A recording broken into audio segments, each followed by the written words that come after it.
आपके साथ हूँ मैं आरजू दुबे और आप देख रहे हैं श्रेष्ठ उत्तर प्रदेश। मैं हूँ गार्गी चक्रवर्ती। हम आपके लिए लेकर आए हैं यूपी राउंड अप। हम आपको तेज रफ्तार से दिखाएंगे देश के सबसे बड़े सूबे उत्तर प्रदेश की हर वो हलचल जो आपकी जिंदगी से सीधा जुड़ी हुई है। हम आपको बताएंगे यूपी की सियासत में क्या हो रहा है, तो आगामी लोकसभा चुनाव को लेकर क्या है सियासी दलों की रणनीति। तो चलिए तेज रफ्तार से शुरू करते हैं यूपी राउंड अप। लोकसभा चुनाव 2024 को लेकर सियासी दल अपनी रणनीति तैयार करने में जुट गए हैं। इसी कड़ी में बीजेपी की दिल्ली में संसदीय बैठक हुई। इस बैठक को संबोधित करते हुए पीएम मोदी ने कहा कि सभी हॉल में जो जगह खाली है वो 2024 का जीत कर आने वाले बीजेपी सांसदों से भर जाएगी। साथ ही पीएम मोदी ने संसद में घुसपैठ की घटना के मुद्दे पर विपक्षी दलों के रवैये पर हमला बोला और कहा कि कुछ पार्टियां संसद की सुरक्षा में सेंध की घटना का समर्थन कर रही हैं। ये संसद में सेंधमारी की तरह ही खतरनाक है। जो भी लोग लोकतंत्र पर भरोसा करते हैं उन्हें संसद की सुरक्षा में सेंध की साझा आलोचना करनी चाहिए। 2024 लोकसभा चुनाव में विपक्षी दल इंडिया के जरिए बीजेपी के सामने मजबूत चुनौती पेश करने की प्लानिंग में है। इसी कड़ी में दिल्ली में इंडिया की अहम बैठक का आयोजन हुआ। इस बैठक में शामिल होने के लिए कुल 27 दलों को आमंत्रित किया गया था। तो वहीं बैठक से पहले ही पटना से सामने आए पोस्टर के जरिए इंडिया में शामिल दलों की एकजुटता पर सवाल उठते दिखे। दरअसल पटना में कुछ जगह पोस्टर लगे दिखाई दिए जिन पर लिखा था, अगर सच में जीत चाहिए तो फिर एक निश्चय चाहिए, एक नीतीश चाहिए। तो वहीं इस बैठक में शामिल होने से पहले ही समाजवादी पार्टी के लिए मुखिया अखिलेश यादव सीट शेयरिंग का मुद्दा उठ चुका है और यूपी में सपा को ही सबसे मजबूत दल करार दे चुके हैं। ऐसे में सबकी नजर इंडिया के भविष्य को लेकर सपा के रुख पर है। पीएम मोदी ने अपने काशी दौरे के दौरान 19,000 करोड़ से ज्यादा की विकास परियोजनाओं की सौगात दी। तो वहीं पीएम मोदी ने विकसित भारत संकल्प यात्रा से जुड़े एक कार्यक्रम में सरकार की योजनाओं की महिला लाभार्थियों से संवाद किया। इस दौरान पीएम मोदी ने एक महिला लाभार्थी को चुनाव लड़ने का ऑफर दिया।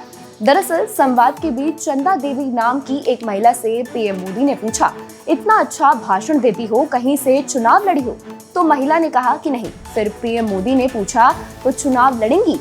तो महिला ने कहा कि नहीं, हम आज आपके सामने बोल पा रहे हैं, ये हमारा सौभाग्य है। अयोध्या में राम लला की प्राण प्रतिष्ठा समारोह में बीजेपी के वरिष्ठ नेता लाल कृष्ण आडवाणी और मुरली मनोहर जोशी शामिल नहीं होंगे।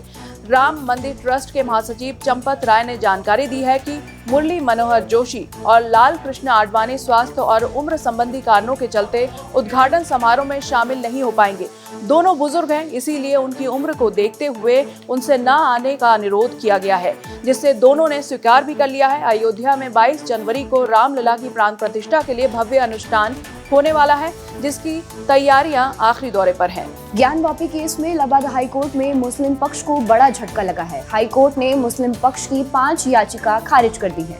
दरअसल मुस्लिम पक्ष ने प्लेसेस ऑफ वर्शिप एक्ट 1991 का हवाला देते हुए कहा कि सरकार इस कानून के तहत ज्ञानवापी परिसर में कोई भी कानूनी कार्यवाही नहीं की जा सकती है। इस पर हाईकोर्ट ने कहा कि ज्ञानवापी के मामले के ये नियम आड़े नहीं आता है। आपको बता दें कि ज्ञानवापी से संबंधित एएसआई की रिपोर्ट पहले ही वाराणसी के कोर्ट में पेश की जा चुकी है और 21 दिसंबर को अब मामले की सुनवाई होगी और सभी पक्षकारों को एएसआई के सर्वे की रिपोर्ट मिल सकती है।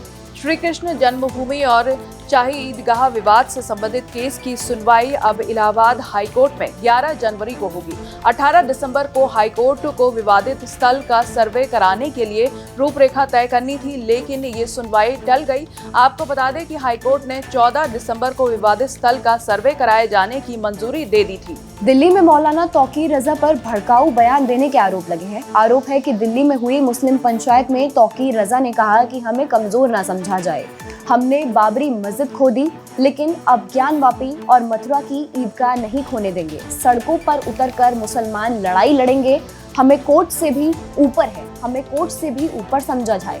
तौकीर रजा ने जहां बजरंग दल और वीएचपी को आतंकवादी दल घोषित किए जाने की मांग की, तो वहीं पीएम मोदी पर देश में नफरत फैलाने के भी आरोप लगा डाले। यूपी पुलिस में नौकरी करने की बात जोर है। बेरोजगार युवाओं के लिए अच्छी खबर है, क्योंकि यूपी पुलिस में 60,240 पदों पर सीधी भर्ती होने वाली है। अगर सब कुछ सही रहा तो अगले 7 दिनों में इस भर्ती की विज्ञप्ति जारी हो जाएगी। भर्ती में शामिल होने के लिए आप ऑनलाइन आवेदन कर सकते हैं। अनुमान है कि करीब 30 लाख से ज्यादा युवा यूपी पुलिस में शामिल होने के लिए आवेदन कर सकते हैं। यूपी में शासन प्रशासन अवैध अतिक्रमण के खिलाफ सख्त है, जिसकी बाकनी बरेली में देखने को मिली, जहां बीडीए ने 3 अवैध कॉलोनियों पर कार्रवाई कर करीब 65 बीघा जमीन को कब्जा मुक्त करा है। बीडीए ने बुलडोजर चलाकर संबंधित अवैध अतिक्रमण ध्वस्त कर दिया है। बरेली रेलवे स्टेशन पर एक महिला यात्री से अभद्रता के केस में रेलवे ने सख्त कार्रवाई की है और संबंधित टीटीई डिप्टी सीआईसी आशा को निलंबित कर दिया है। दरअसल बरेली रेलवे स्टेशन का एक वीडियो वायरल हो गया था। वीडियो में महिला टीटीई एक महिला के साथ प्लेटफॉर्म पर मारपीट करते हुए दिख रही थी। साथ ही कॉलर पकड़कर पीड़ित को अपने साथ ले जाने की कोशिश कर रही थी। ऐसे में जब ये वीडियो वायरल हुआ तो आला अधिकारियों ने जांच के आदेश दिए और संबंधित टीटीई को निलंबित कर दिया।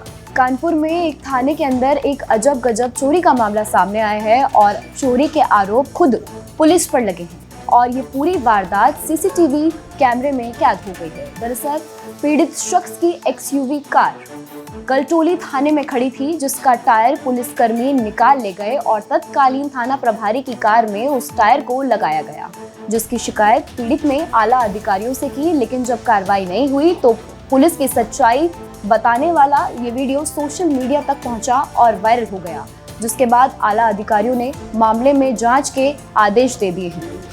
सहारनपुर के गांव शेखपुरा कदीम में स्टार पेपर मिल के लकड़ी के गोदाम में भीषण आग लग गई। आग इतनी भीषण थी कि कुछ ही देर में आग ने विकराल रूप ले लिया और पेपर मिल से 800 मीटर दूर स्थित पेट्रोल पंप को भी बंद करवाना पड़ा।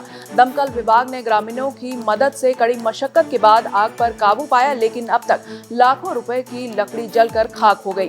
फिलहाल आग लगने के कारणों की तलाश की जा रही है।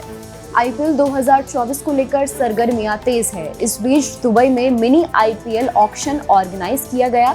इस आईपीएल ऑक्शन में करीब 300 से ज्यादा प्लेयर्स ऑक्शन लिस्ट में अवेलेबल रहे, जिसमें से 77 प्लेयर्स को खरीदने के लिए आईपीएल की 10 फ्रेंचाइजीज ने बिड लगाई, क्योंकि मौजूदा फॉर्मेट में सभी टीमों में कुल मिलाकर 77 स्पॉट ही खाली थे। ऑक्शन की फाइनल लिस्ट में शामिल प्लेयर्स को कुल 19 सेट्स में बांटा गया था, जिसमें batter, fast bowler, spinner, allrounder, wicketkeeper, capped और अनकैप्ड प्लेयर्स के सेट्स शामिल रहे। टीम इंडिया और साउथ अफ्रीका के बीच आज 3 ओडीआई मैचों की सीरीज का दूसरा मुकाबला पोर्ट एलिजाबेथ के सेंट जॉर्ज पार्क स्टेडियम में खेला जा रहा है। सीरीज में टीम इंडिया 1-0 से आगे है। ऐसे में टीम इंडिया की नजर इस मैच को जीतकर ओडीआई सीरीज में अजय बढ़त बनाने पर है, तो वहीं साउथ अफ्रीका सीरीज में कमबैक करने की फिराक में है। अगर सीरीज के पहले मैच की बात करें तो टीम इंडिया ने पहले ओडीआई मैच में साउथ अफ्रीका को 8 विकेट से करारी शिकस्त दी थी। टीम इंडिया ने साउथ अफ्रीका को महज 116 रनों पर ढेर कर दिया और सिर्फ 16.4 ओवर में जीत दर्ज कर ली थी। आपने तेज रफ्तार से देखा यूपी राउंडअप। बने रहिए हमारे साथ, देखते रहिए श्रेष्ठ उत्तर प्रदेश।